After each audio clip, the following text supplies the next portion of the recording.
How to fix Telegram two-step verification on Android phone. Hello guys, in today's video I'm gonna show you how to fix it easy and quick on Android phone. First open Telegram and as you see here Telegram settings. Now all you need to do, just scroll down until you find here this one, privacy and security.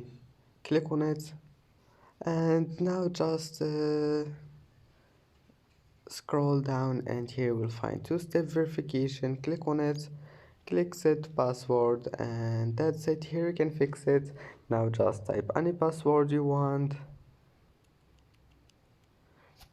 and type it again, and here now just type here any hint you want, like or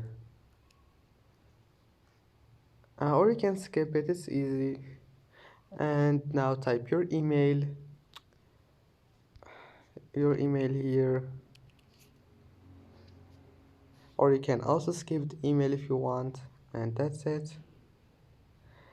Now as you see, the password have been set, and that's it for today's video. Don't forget to like and subscribe, and see you in the next video.